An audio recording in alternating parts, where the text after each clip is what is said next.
রূপচর্চা, ব্যক্তিগত পরিচ্ছন্নতা আর স্বাস্থ্য সুরক্ষায় নানা উপাদান ব্যবহারের শুরুটা কারো কারো মতে মিশর, গ্রিস আর রোম থেকে। মানুষের জীবনাচার আর মানসিকতায় নিত্য পরিবর্তনের পরও এর প্রয়োজনীয়তা কমেনি, বরং বেড়েছে চাহিদা। এমনই এক উপাদান টুথপেস্ট। খ্রিস্টপূর্ব 500 সালে টুথপেস্টের মতো কিছু একটা ব্যবহারের প্রচলন শুরু হলেও 1873 সালে নিউ ইয়র্কে বয়ামে ভরে আর 1896 সালে টিউবে এর বাজারজাত শুরু হয়। কালের বিবর্তনে, প্রচার আর প্রসারে যা উচ্চবিত্তের গণ্ডি ছেড়ে সমাজের সব শ্রেণীর ঘরে ঠাঁই করে নেয়।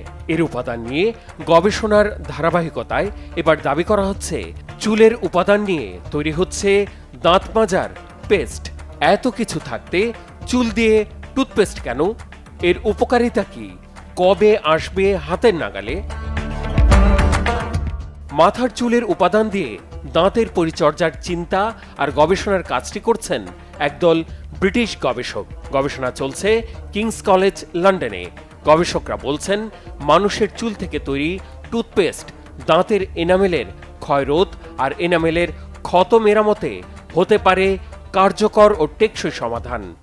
As you can see here, যখন কেরাটিনকে পুনঃব্যবহার করি তখন এটি এমন আণবিক কাঠামো সমৃদ্ধ হয় যা আমাদের থুতু বা লালা থেকে ক্যালসিয়াম ফসফেট আকর্ষণ করে। কেরাটিনের সাথে এটি একবার মিনারেলাইজ হয়ে গেলে স্থানীয় এনামেলের মতোই খনিজ হয়ে যায়। তাই আমরা যা করি তা হচ্ছে কেরাটিন দিয়ে এনামেলকে ঢেকে দিই অথবা প্রাথমিক ক্ষয়ক্ষতির ক্ষতগুলিকে ঢুকিয়ে দিই যাতে এটি সহজে নিরাময় করা যায়। এবং চমৎকার ফল পেয়েছি।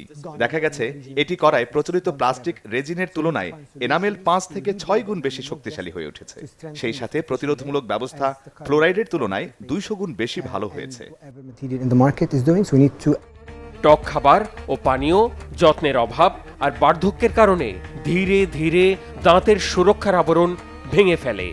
এতে দাঁতে বাড়ে সংবেদনশীলতা, শুরু হয় অসহ্য ব্যথা, শেষমেশ দাঁত ফেলে দেয়া বা পড়ে যাওয়ার ঝুঁকি তৈরি হয়। দাঁতের এনামেল ক্ষয় বা নষ্ট হয়ে এই দশা দাঁতের চিকিৎসকদের জন্য পুরানো এক চ্যালেঞ্জ। বিশ্ব স্বাস্থ্য সংস্থার জরিপ বলছে প্রতি বছর দাঁত আর মুখের ভেতরের জটিলতায় ভোগেন 35 লাখ মানুষ।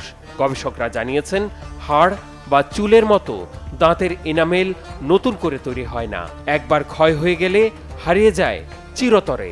ফ্লোরাইড টুথপেস্ট এনামেলের এই ক্ষয় প্রক্রিয়াকে শুধু ধীরগতির করে। ক্যারোটিন ভিত্তিক নতুন এই আবিষ্কার এই ক্ষয় প্রক্রিয়া পুরোপুরি থামাতে পেরেছে। আমি বিশ্বাস করি, একটা স্বপ্ন আছে যে মানুষের জন্য প্রাণ রক্ষাকারী ওষুধের দাম এমন হবে যা মানুষের হাতের নাগালে থাকবে। বাজারে যেসব প্রোটিন পাওয়া যায় তা অনেক দামি। আগে আমার গবেষণায় ব্যবহার করা প্রোটিনের পেছনে অনেক অর্থ খরচ করতে হয়েছিল। টুথপেস্টে প্রচলিত যেসব উপকরণ ব্যবহার করা হয় এর স্থায়িত্ব নিয়ে উদ্বেগ বাড়ছে। ফ্লোরাইডের দীর্ঘমেয়াদী ব্যবহারের কুপ্রভাব নিয়েও চলছে গবেষণা। এর মাঝেই ল্যাবরেটরিতে দাঁতের এনামেল ক্ষয়রোধে এক বিস্ময়কর বিকল্পের খোঁজ মিলেছে। আর এই বিকল্প তৈরি হচ্ছে মানুষের চুল থেকে। গবেষণায় দেখা গেছে মানুষের চুল, ত্বক ও নখে থাকা ক্যারোটিন লালার সংস্পর্শে এসে দাঁতে প্রাকৃতিক এনামেলের মতো সুরক্ষা স্তর তৈরি করে আর দাঁতের এনামেলের গঠন ও কাজকে নকল করে। এই গবেষণায় আপাতত ভেড়ার লোম থেকে ক্যারোটিন সংগ্রহ করা হচ্ছে, যার গঠন হুবহু মানুষের চুলের মতো।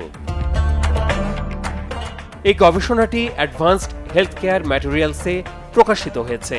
ধারণা করা হচ্ছে আগামী 2 থেকে 3 বছরের মধ্যে নতুন এই টুথপেস্ট জেল আকারে বাজারে চলে আসবে। Mehrab Hussain Khan, Bangla vision, news desk.